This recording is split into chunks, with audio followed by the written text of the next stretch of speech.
Hello friends, welcome back to my channel. अगर आप लोगों ने पिछले एपिसोड्स नहीं देखे हैं तो आप चैनल पे जाकर चेकआउट कर सकते हैं। एपिसोड की शुरुआत होती है दावॉन के बचपन को दिखाने से। वो अपने घर जा रहा था। वहाँ जाकर वो अपने पेरेंट्स की डेड बॉडी देखता है। तभी वहाँ मर्डरर आ जाता है और वो वॉन के पास आ रहा होता है। तभी सीन शिफ्ट होता है लास्ट एपिसोड के एंड पर। जब वॉन जमीन पर पड़ा होता है तभी वहाँ का क्लाइमेट चेंज होने लग जाता है। बिटना समझ जाती है बेल वहाँ आ गया है। बेल बोलता है, तुमने गलत इंसान को मार दिया, वो निर्दोष था, मैं उसे जिंदा कर दूंगा, लेकिन तुम्हें अब 20 लोगों को हेल भेजना पड़ेगा वरना तुम मर जाओगी। बेल के जाने के बाद वॉन ठीक होने लगता है, लेकिन वो अपनी बॉडी के मार्क को ठीक होते देख शॉक हो जाता है। हमें पुलिस स्टेशन का सीन दिखाया जाता है जहाँ किम वॉन को अल्कोहल डिटेक्टर पर फूंक मारने को बोलती है। फिर बोलती है कि तुम अब भी नशे में हो। वॉन बोलता है कि इसने मुझे नाइफ से मारा, लेकिन उसकी बात पर कोई बिलीव नहीं करता। ऑफिसर बिटना से बोलते हैं, आपने कुछ गलत नहीं किया तो आपने हैंडकफ लगाने से मना क्यों नहीं किया। बिटना बोलती है, मुझे लगा ये करना वॉन को पसंद है। ऑफिसर वॉन को इस बात पर छेड़ते हैं और बिटना वहाँ से चली जाती है। उधर हमें दिखाया जाता है मांदो जो बोलता है 10 भी ज्यादा थे, अब 20 मारने होंगे, तुम्हें मारने से पहले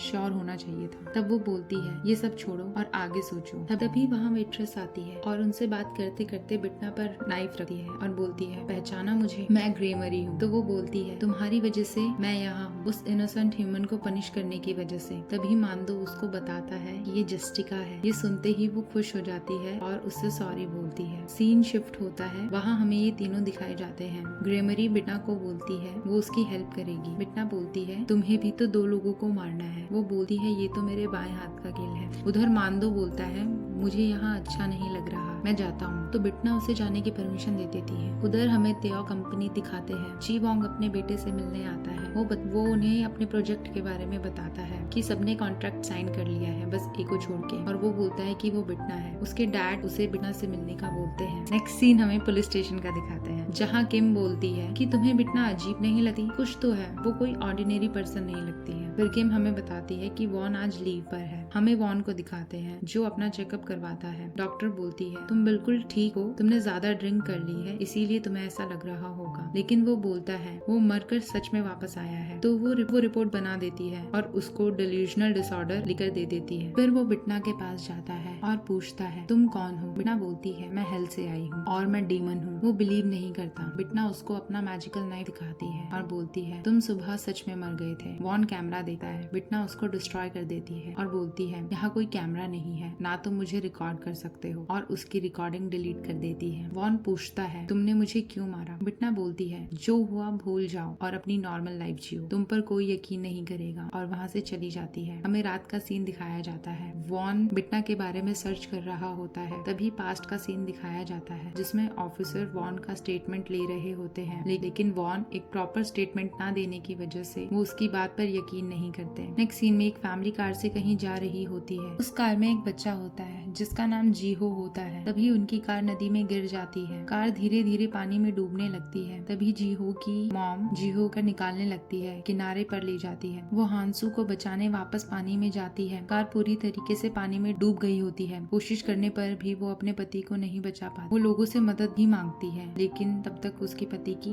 डेथ हो चुकी होती है। फिर हमें हांसू के फ्यूनरल दिखाया जाता है जिसमें उसकी माँ हांसू की बीवी को अपने बेटे की मौत की जिम्मेदार मान रही होती है और अपने पोते जीहो को अपने साथ ले जाने की बात बोल रही होती है। नेक्स्ट सीन हमें कोर्ट रूम का दिखाया जाता है। वहाँ जीहो की दादी पर उसको किडनैप करने के चार्जेस लगे होते हैं, लेकिन वो इस बात को मानने से मना कर देती है और सब पर चिल्लाने लगती है। वो बिटना से बहस करने लगी है तो बिटना उन्हें कोर्ट रूम से बाहर निकाल देती है। जाते जाते वो अपनी बहू को बोलने लगती है कि तेरी वजह से मेरा बेटा मर गया, तूने उसे इसके पैसों के लिए मारा है। इस बात पर बिटना का ध्यान चला जाता है और वो ये सुनकर खुश होती है। वॉन ये चीज नोटिस कर लेता है। बिटना अपने ऑफिस में आके खुश होकर अपने मैजिकल बॉक्स पर उस आदमी की वाइफ को देखने लगती है। मांदो कहता है, इसे देखकर लगता नहीं ये ऐसा करेगी। तभी डिटेक्टिव वॉन का कॉल आता है। वो उसको पिक नहीं करती और बाहर जाती है। तभी उसे आवाज आती है। वॉन माइक पर उससे बात करने के लिए बोल रहा होता है। बिटना फिर वॉन के पास जाती है और बोलती है, मैंने तुम्हें मना किया था ना मेरे रास्ते में ना आने के लिए। दावन बोलता है, मैंने तुम्हें कितने कॉल किए लेकिन तुमने उठाया ही नहीं। बिटना बोलती है, तुम बोल्ड हो, लगता है तुम्हारे पास बहुत लाइफ है। वॉन बोलता है, लाई तो एक है, वो भी रिफिल हो गई। बिटना बोलती है, क्या तुम भूल गए मैंने क्या किया। वॉन बोलता है,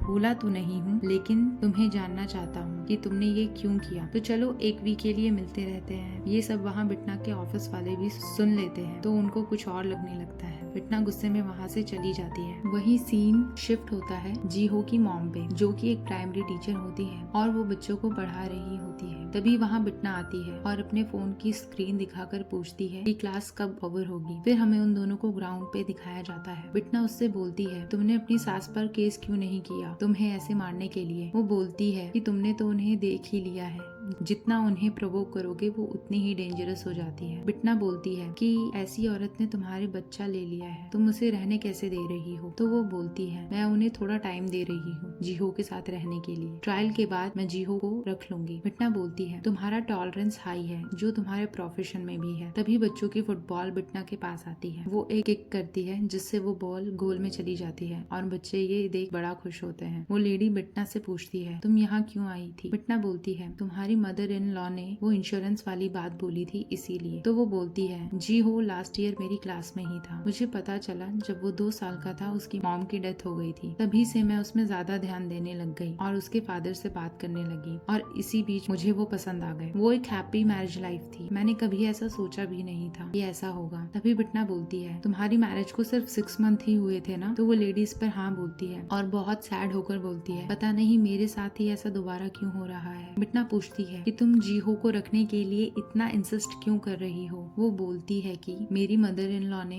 मेरे हस्बैंड को 5 साल की एज में छोड़ दिया था। बिटना इस पर शॉक होती है। वो बोलती है कि फिर वो 30 साल बाद आई और अक्सर पैसा मांगा करती थी और अब मेरे हस्बैंड की डेथ के बाद जीहो के सहारे इंश्योरेंस के पैसे लेना चाहती है। मैं ऐसा नहीं होने दे सकती। मैंने बेशक जीहो को बर्थ नहीं दिया है लेकिन वो मेरा ही बेटा है। और वो रोते हुए बिटना उसकी मदद करने का बोलती है। कुछ देर बाद बिटना जैसे ही स्कूल से बाहर आ रही होती है तो वॉन बोलता है, तो कैसा रहा मिस बेजियोंग के साथ मिलना। बिटना बोलती है, तुम स्टॉकर हो। तो वो बोलता है, अगर मैं स्टॉकर हूँ तो तुम मर्डरर हो। बिटना को गुस्सा आता है। वो दावॉन का कॉलर पकड़कर वॉल तक ले जाती है और बोलती है, मैंने तुम्हें कोर्ट के बाहर जाने दिया तो तुम माइक लेके आए थे, तो मुझे लगा तुम अपनी डेथ देख कर आए हो तो तुम्हें डेथ का डर नहीं होगा। और बोलती है, लेकिन मेरा पेशेंस यहाँ खत्म हो गया और अब तुम्हें मरना होगा। वॉन हंसने लगता है और बोलता है, तुम मुझे नहीं मार सकती हो। और उसका हाथ हटाकर बोलता है, जब तुमने मेरा हाथ जुन को मारते हुए पकड़ा था तो उसके ग्रिप ज्यादा स्ट्रॉन्ग थे। बिटना बोलती है, मैं तुम पे इजी जा रही हूँ। वॉन बोलता है, नहीं, कोई तो रीजन है जो तुम मुझे नहीं मार सकती। बिटना इस बात के लिए मना कर देती है। वॉन बोलता है, मुझे लगता है मैं सही हूँ, तुम घबरा गई हो। तभी वो वॉन को मारने वाली होती है। वहाँ कुछ बच्चे आ जाते हैं और बोलते हैं, ये वही है, और थम्स अप करते हैं। बिटना तभी अपने पंच का थम्स अप बनाकर उन्हें स्माइल देती है। बिटना वहाँ से चली जाती है तो वॉन भी उसकी कार में आके बैठ जाता है। बिटना उस पर गुस्सा करती है और कार स्टार्ट कर देती है। कार में वॉन बताता है, मैंने मिसेस बेजियोंग के बारे में देखा, उनके फर्स्ट हस्बैंड अचानक से ब्लाइंड हो गए और उनका एक्सीडेंट होकर डेथ हो गई, जिसमें उन्हें एक अपार्टमेंट और 500 मिलियन वॉन मिले। और बताता है कि उनके अब वाले हस्बैंड से उन्हें 3 बिलियन वॉन मिले हैं, जिसमें से दोनों को हाफ हाफ मिलेगा। बिटना बोलती है, तुम मुझे ये सब क्यों बता रहे हो। तो वॉन बोलता है, ताकि मैं तुम्हें यूजफुल लगूं और तुम अपना टाइम मुझे दो। बिटना बोलती है, तुम्हें कुछ और काम नहीं है। तो वॉन बोलता है, किसी ने मुझे मार दिया था तो मैं लीव पे हूँ। हमारा आज का ये पार्ट यहीं खत्म होता है। सो गाइज, अगर आपको मेरी वीडियो अच्छी लगी हो, ज्यादा से ज्यादा वीडियो को लाइक करें, चैनल को सब्सक्राइब करें। Bye bye.